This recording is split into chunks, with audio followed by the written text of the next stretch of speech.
Mirasee. Hi, I'm Lisa Bloom, host of Once Upon a Business, and today we're going to share a different kind of episode. You likely listen to Once Upon a Business because you love stories, and you love learning lessons from stories that you can apply to your life and business. That's why I thought you might be interested in a brand new show that just launched on the Mirasee FM podcast network. It's called The Self-Awakened Lifestyle, and it's hosted by my colleague Esco Wilson, who is a lifestyle designer and performance coach. Esco's early life of crime and redemption reads like a fairy tale. In the podcast, he brings all of his hard-earned wisdom to bear as he guides his guests through a difficult issue or challenge. Through the mind-body-spirit connection, they expand what's possible. To give you a taste of it, we're running an episode from that show right here on the Once Upon a Business feed. I chose this particular episode because Esco's guest went down into the underworld herself for several years following a tragedy before finally beginning to emerge. As listeners, we get to witness the first tentative glimmers of her newfound life. Enjoy.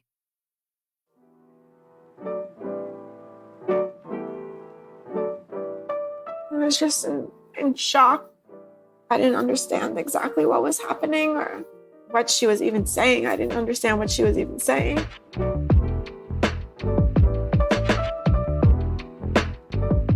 I'm Esco Wilson, and this is the Self-Awakened Lifestyle.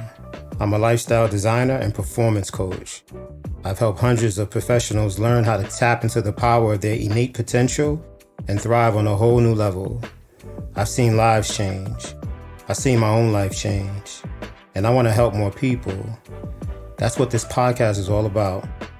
Bringing my own experience together with scientific principles and holistic practices to help listeners enhance their personal and professional performance. In each episode, I guide my guests through a difficult issue or challenge. And through the mind-body-spirit connection, we will expand what's possible.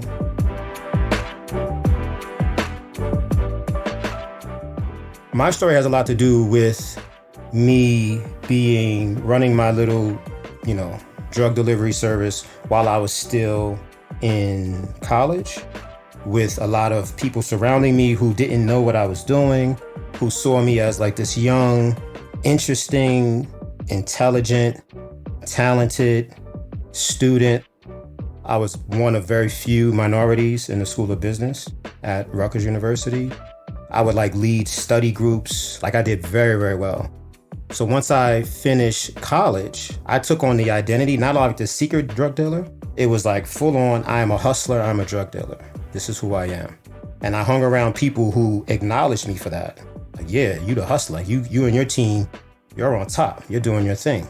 So in order for me to wear that persona and be that individual, part of my code was not to create relationships with what I labeled as civilians. So people who I was in college with, who also did very well, I abandoned them. I didn't want them in my life. I didn't want any collateral damage. I had this very good friend, beautiful woman.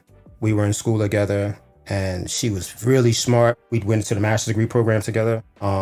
We took a trip to Vegas together, slept in the same hotel room, and I did not try anything because I knew who I was. And I knew that at the end of the day, I'm not here to try to explain myself or create a rationale for why I sell drugs, knowing that I could be doing other things. I didn't want to face that reality. I didn't want to have that conversation with myself or with anybody else. I wanted to live in the complete illusion that everything was absolutely the way it should be. So in order for me to do that and still have relationships, I'm interacting with strippers all the time. And my numbing behavior became not only these types of relationships, but systemic marijuana smoking. I would go to the nightclub. I would sit on the side, no interactions. I might have a little bit of a drink. I'm not popular in the club. I'm quiet, I'm easy. And then afterwards we would leave and go to my place and we would really have a relationship. And that relationship, I labeled it as my human pet. And in order to really numb myself and pet my pain away and pet this narrative away was systemic smoking weed. I would drive around with a gun, crack cocaine in the trunk, smoking weed, driving down the highway. just allowing myself to live in this illusion that I was this entrepreneurial kind of like hustler, drug dealer kind of person. Numbing behaviors can be a way to silence something, but also a way to amplify other parts of what we are creating, knowing that what we're creating is really, really, really detrimental. But we have to silence that trigger. So don't do that. Like, that's crazy. What are you doing? Nah, it's good. I got this. Smoke the weed. I got this. And then those triggers get numbed out. And then after a while, you don't get scared anymore. So that's the impact of numbing behaviors.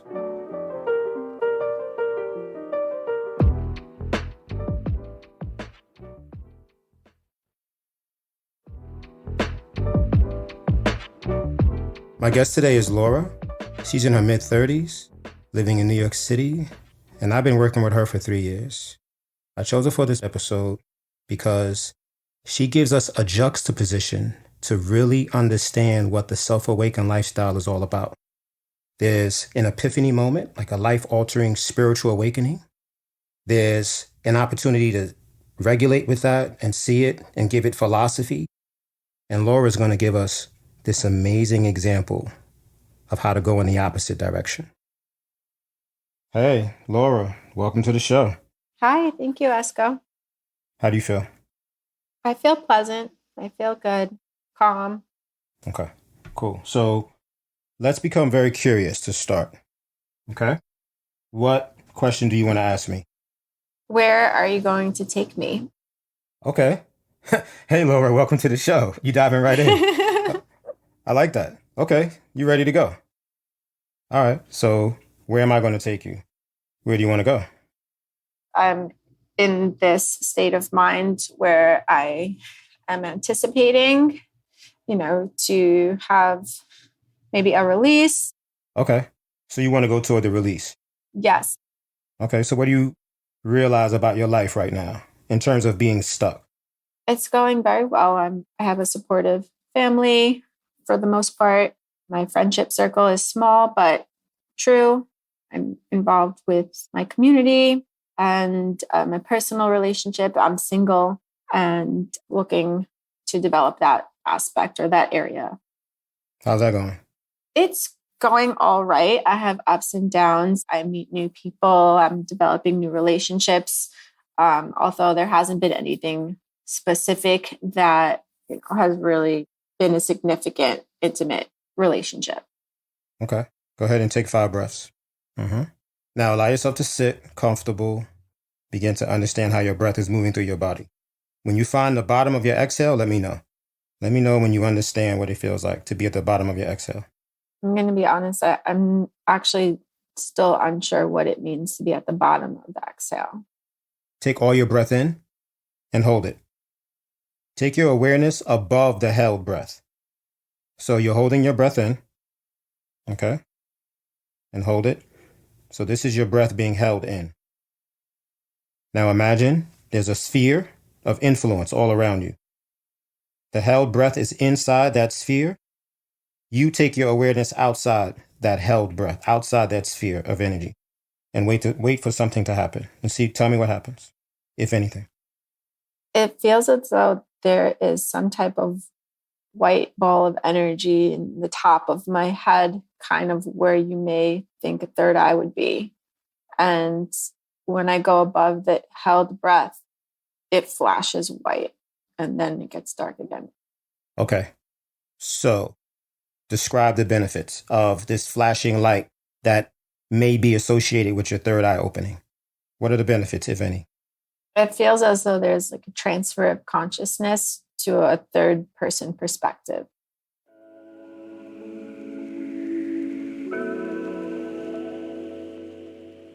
Her ability to see flashing lights while she's visualizing and contemplating and self-regulating can be a symbol that life from this moment forward will never be the same. It's a marker. It's like a flag in the ground. It's a fork in the road. And you can label it. Wow, the flashing lights in my mind meant, and you create whatever you want it to mean to you. And you'll remember I had a flashing light And then from there, I just took off, and this is what happened. So the ability to step back and say, yeah, that's it. That's the signal. From wherever you want that signal to come from, whatever belief system, whatever philosophy that you embrace, you can align that philosophy with this beautiful spark of light, this moment where everything shifted. So is this not where I want to be? What do you think? I think it is where I want to be. Yeah. Because you're seeing from a universal perspective. You're able to step back and watch yourself create thoughts. Make sense? Yes. Okay, awesome. So let's assume that was an exploration of going above the breath. Okay? Okay. So now to go underneath the breath, we'll do the opposite. Make sense? Yes. Okay, so take a full inhale. Now exhale all your breath out. Now this would be for a brief moment. Just hold it out for a brief moment. Okay, now I want you to do that 5 times. So you exhale out and you get heavy and like loose, and then hold it out for a little bit. And then surrender into that space underneath the breath, and then breathe again. I went under the breath a few times, and now it's more like continuously under the breath. What are your thoughts? I have just these more visceral feelings. Like before, it felt like it was like heavy pressure, more darkness towards the bottom near my pelvis area. Okay. Darkness. See if you can relax into that heaviness and into that darkness. Just explore. I want you to talk to me about relationships, but I want to talk about the first really powerful romantic relationship in your life when you're ready. Okay. My first love, I met him when I was 18. We were in high school together. We were together for 4 years. He was friends with mutual friends that we both had. So we noticed each other, didn't really talk to each other at first until junior prom. We were in the same group and we went out together. There were no dates. It was just like a celebration. I always liked him for months before that. And we had been talking on AOL, and it was just like banter back and forth. I was happy. I was very naive. I just had a very sheltered, life. My parents were strict. I never had a boyfriend before. I never even kissed a boy before. That night, we went to a comedy club. We all went out to dinner. It was a huge group, but we stayed mostly close to each other. What's his name? His name is Billy. Okay, so you and Billy at the comedy club, and you really start to connect. What happens? The plan was after the night out to come back to my house, and we were all going to have a sleepover in my living room area. It's like a co-ed sleepover junior prom thing. And we both just decided that we were going to sleep next to each other in this big living room where everyone else was sleeping as well. So I was very happy. So what happens? Everyone was watching a movie, cuddled. We had our first kiss. We didn't really know what to do next. But after like a couple of weeks, then, we were basically attached by the hip. So what happens? So we grew and developed and evolved together for probably the next 3.5, 4 years. And then there was an abrupt ending to our relationship. Abrupt is a strong word. Yes, abrupt is a strong word, but I do think it's fitting. I was in college. He was in college. We specifically stayed local so we could be together. We were talking about our future together, the things we wanted. I was 21, 22. And then one day, one random summer day, I guess the beginning of the summer, I just remember I had the TV on in the living room, and it was some type of MTV playing music. And I was dancing around my living room to the music. And then someone rang the doorbell. His mom came over my house, and it was her and her sister, basically Billy's aunt. And they looked very solemn. I wasn't sure what was going on. I was home alone at the time. And I had a little dog who was barking like crazy. So I put him in the living room and closed the door. He was like still barking and the music was still playing. And basically I let them in, and she just sat me down and told me that he had a seizure and he passed away the night prior. Tell me the energy. Basically like shock. I didn't cry, just everything slowed down. But I still heard like this background noise of the dog barking and the music in that living room. The doors were closed, but I still like heard that. And I remember looking across the room and there was like a mirror. And I like remember seeing myself in the reflection. I was just in shock. I didn't understand exactly what was happening or what she was even saying. I didn't understand what she was even saying. So you're looking in the mirror. Yeah, I caught a glance of myself in the mirror. But I want you to stay here. Is that okay? Yeah. So kind of like slow down or freeze frame. See it in your mind. At the bottom of your exhale. You see yourself in the mirror and you're listening to the heart beating of this woman staring at you in the mirror. Watch her heartbeat slow down. She's able to turn shock into something else. Watch. When you're ready to share what this means to you, watching this woman in the mirror shift from shock into whatever you want her to shift into, whatever you allow her to shift into. So this moment in this woman's life, what does it mean?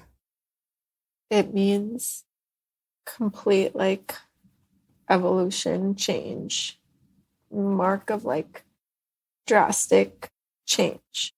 It's a point of change. And then basically I see her like melting down, like away, and then like rebuilding or regrowing into something different, yet still the same. Ooh, so she starts to engage in creative destruction. Certain parts of her break down and get recreated. And this new recreation could be in one direction or it could be in another direction. So she's being recreated. What direction does life begin to move into?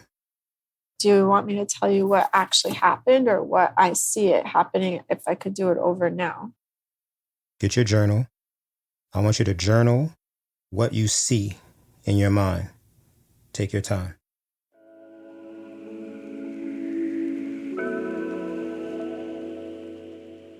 So in this moment, there's an intuitive experience, there's a practice of visualization, a somatic experience of feeling what you're seeing so that you can hopefully start to change the memory, give the memory a different direction. And if we are able to change our memories, we automatically begin to change who we are in the moment.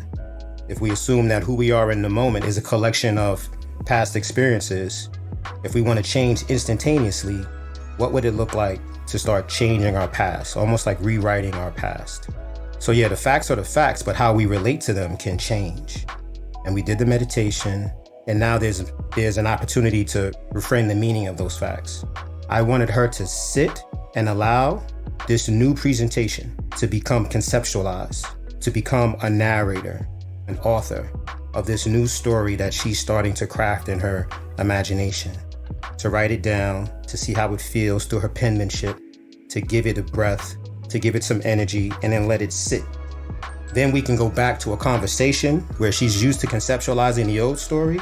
Knowing that, we've already started scripting a different story. The key to truly understand what we're talking about is just step back and understand that the journaling is a top-down process.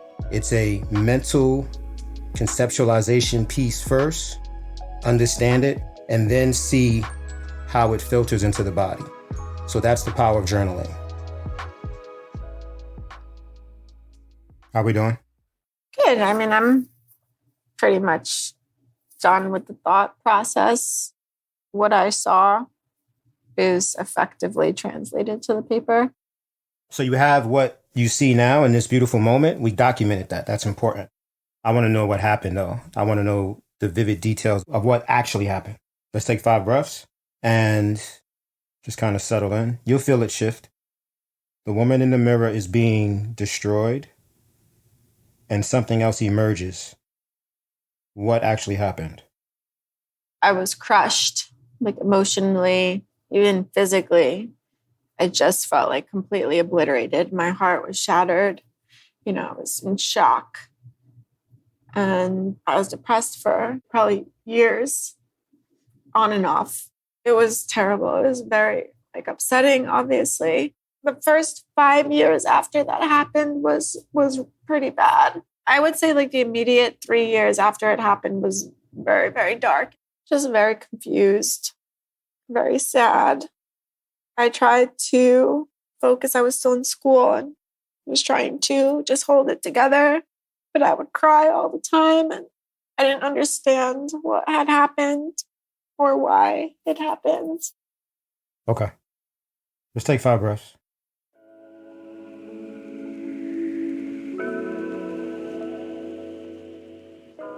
Five breaths is a way to establish a measuring stick. It's a self-assessment tool. In the yogic system, it's known as the kosha sheaths of identity. So first breath, how's my physical body? Can I see it? Second breath, how's my energetic body? Can I smell it? Third breath, who am I being right now? Can I listen? Fourth breath, what are my beliefs? Can I taste them? Fifth breath, can I allow my spiritual essence to shine out? And the idea is that I regulate. Regulated means, whoa, I can see myself having an experience, but I don't have to embody it. I can conceptualize it, I can label it, I can put it in a category, I can give it a title, I can script it, and then share it. And because I can do all that, that means I can change the meaning. So that's a regulated person. That doesn't mean they're not upset. That doesn't mean their heartbeat isn't pounding. Their heartbeat could be pounding. You could be sweating. You could be like, oh my God. Listen, audience of 10,000 people, this is my first speaking engagement. And the truth is, I am unbelievably scared. Because that person can do that and step back and say, I'm scared. Here's what scares me. And here's how I'm showing up. And maybe you can support me or you choose, but their heart is still pounding. To me, that person is regulated. It's beautiful to say, I'm purposely going into that situation where I know I will be dysregulated and I'll be able to watch myself and create a story from the beginning, the middle, and the end, and give details and understand exactly what's happening. It was just a dark time. I was looking for ways to kind of numb the pain or focus on anything that would, distract me from the pain that I was feeling. So I experimented with pills and alcohol. That probably didn't start until maybe a year later though, or 6 months later. Like I said, I was trying to hold it together with school, but I couldn't really focus on anything. Eventually I made new friends, or I completely changed friend groups because the friend group that I had were all his friends and our friends together. And it was just too difficult to stay in that friend group. So I had made new friends and I started doing things that I didn't normally do, like going out, drinking, smoking, drugs. It started just with pills, like diazepam, anti-anxiety pills. Then started smoking marijuana and drinking. Nothing, too crazy, but eventually formed a habit. Cigarettes, going out. I moved out of the house and I just was not progressing, barely getting through school, but it wasn't a priority. The priority for me at that time was going out and dealing with my depression in ineffective ways. I wanted to numb the feeling. So I had a little pouch of pills that I had collected. They were combination painkillers, muscle relaxers, anti-anxiety medication. Definitely had times where I was low and I thought about taking those pills as a suicide attempt. I definitely had those thoughts and I had a plan. So that was, a very dark time for me. So how close did you come to executing a plan to commit suicide? One time I was sitting in the car with all the pills, and I guess that was the closest that I had gotten to. I was in the parking garage of school, and I kind of wanted to take them all and just somehow, I didn't think I had the courage to do that ultimately.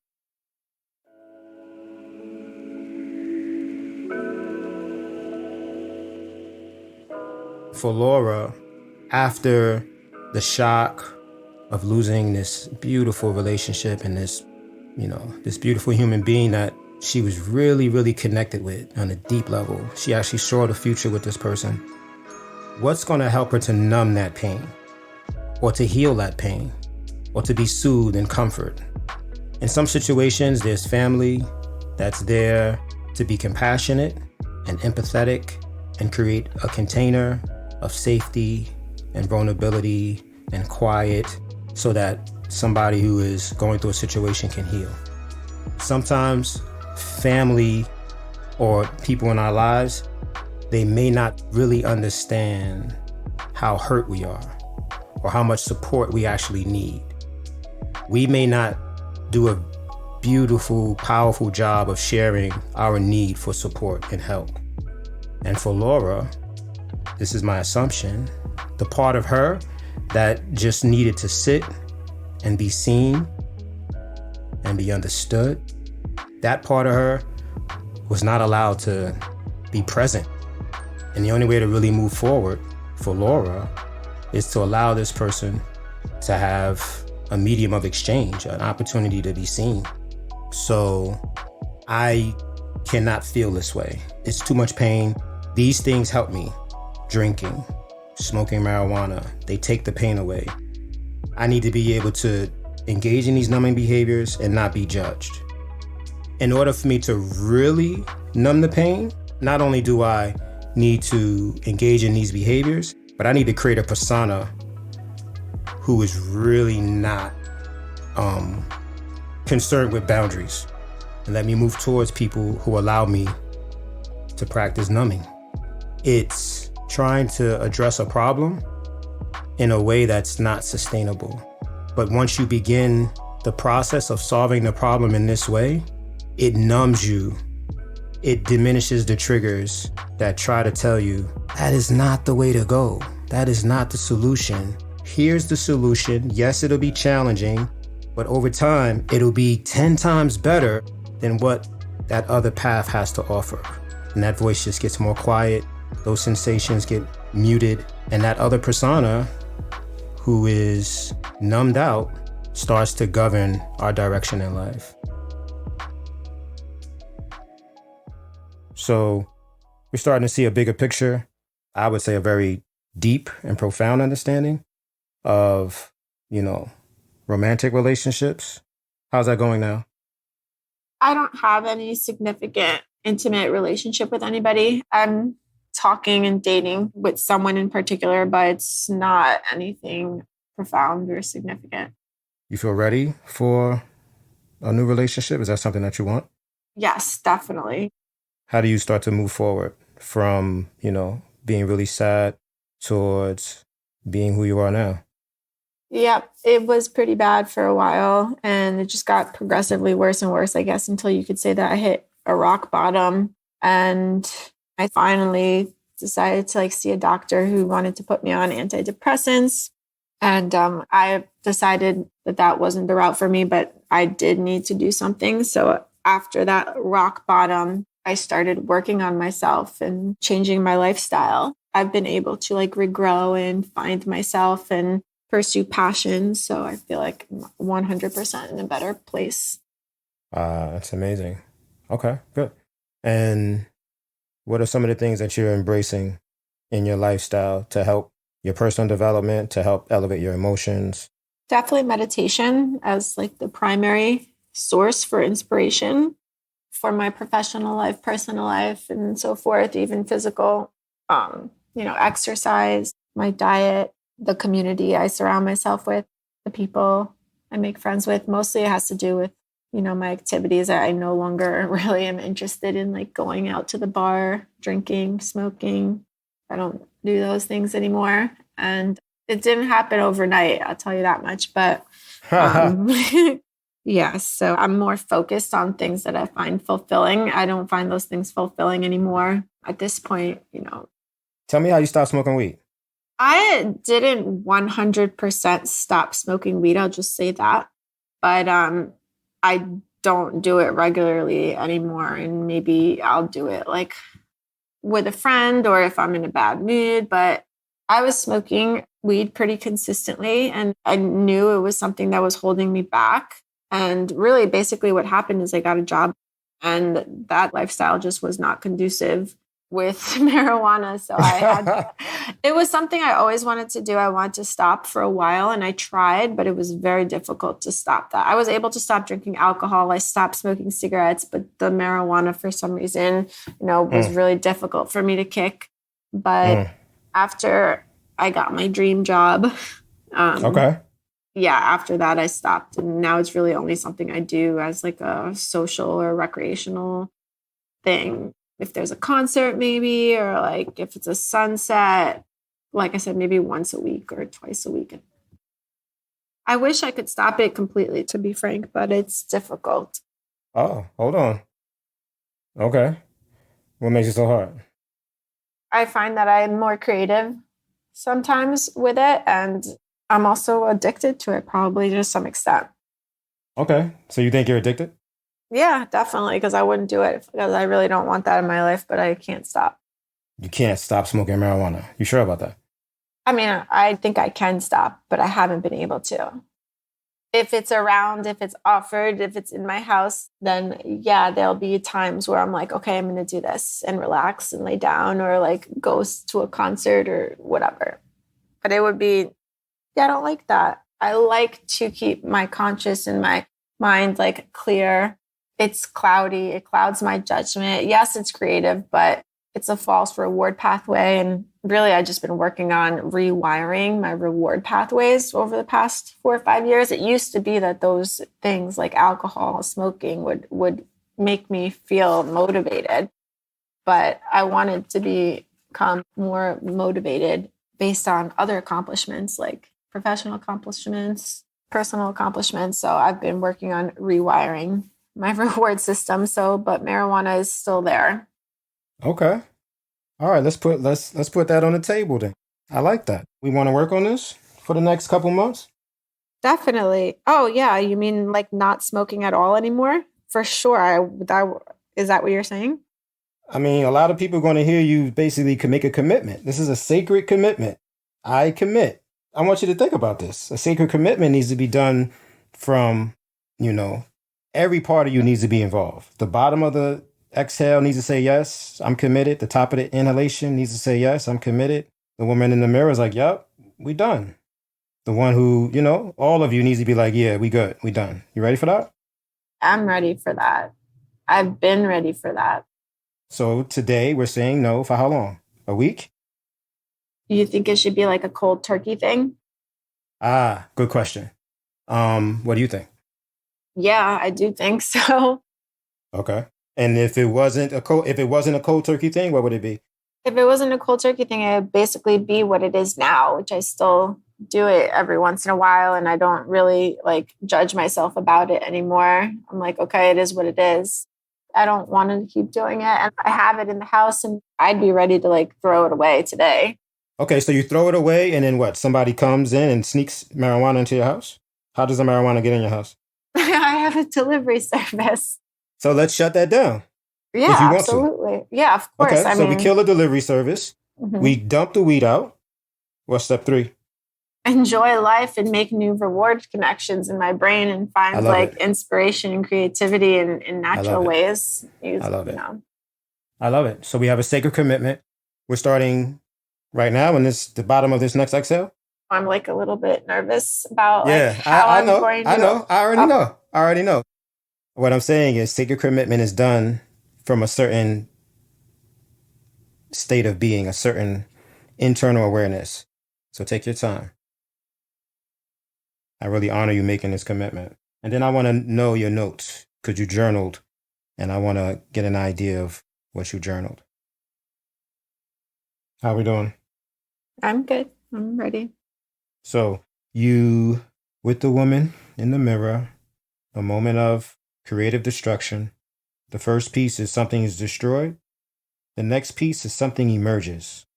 When you had that vision, what would you have liked to have seen happen? Like, I wish that I handled the situation in a better manner. And I wish I didn't completely distract and surround myself with darkness. I wish I had focused. So yes, I basically melted down into like a dirty, dark puddle, like vile black liquid I saw dripping all around me.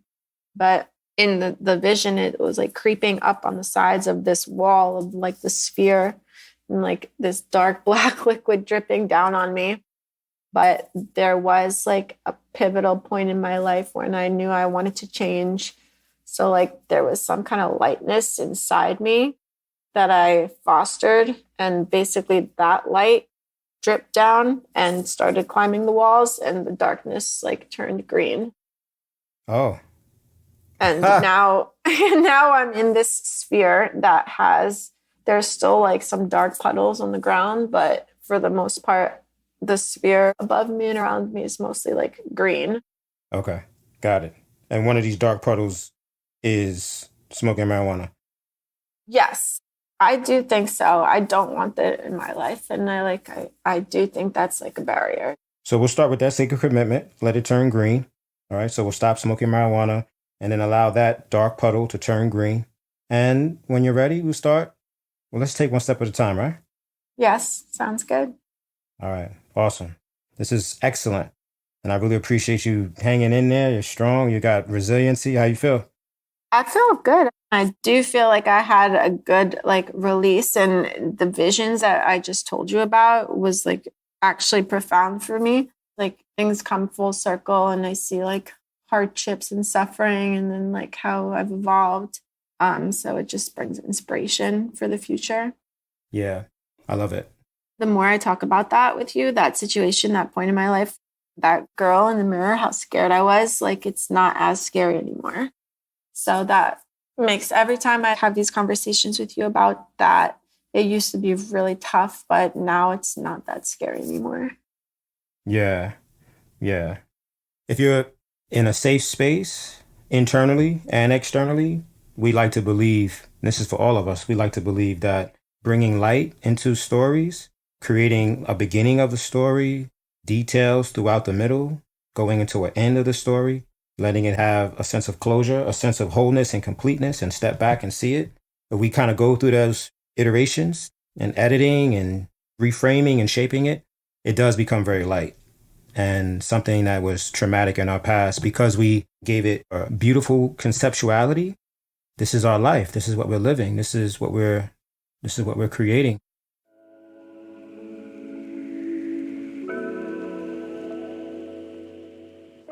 One of the major takeaways in the session with Laura is the idea of a sacred commitment. What is a sacred commitment? I am committed to living a certain way, to exhibiting a certain set of behaviors. So I am telling you, whether it's one person or a community of people, this is what I'm doing. Here's my public proclamation. I want to make myself better. I want to inspire you. And that just creates a more powerful life. And by putting yourself in that partnership, there's a deeper level of inspiration. There's more accountability. That's not about, oh, you messed up. It's, wow, thank you for sharing your commitments. Thank you for sharing your intentions to manifest something with me. And yes, I'm here to watch you and be with you and inspire you. I'm your cheerleader. I'm your partner. You got this. Go for it. And it allows us to build something bigger. When I take a step back and I get a bigger view of Laura's experience, the first thing that comes to my mind is lightning strike moment. where nothing is going to be the same. Once the lightning strikes, something has completely shifted. The next thing that comes to mind, can we regulate in that shift? Can we have a response that allows us to move in a certain direction? Or is the lightning strike so powerful that we lose our capability to narrate? We lose our capability to script and tell the story the way we want to tell it. We just become a puppet, a lost character who is now being developed by defaults, by reactionary triggers, survival mechanisms. At the end of the day, no matter what has happened, we can settle down and start to make shifts as we move forward in our behaviors, in our thought patterns, the people that we associate ourselves with, our intentions, our big plans, the big scheme. We can do that moving forward, but we can also sit with the individual who experienced that life-altering moment, let them be heard by learning from them, and start to change the meaning of the memories.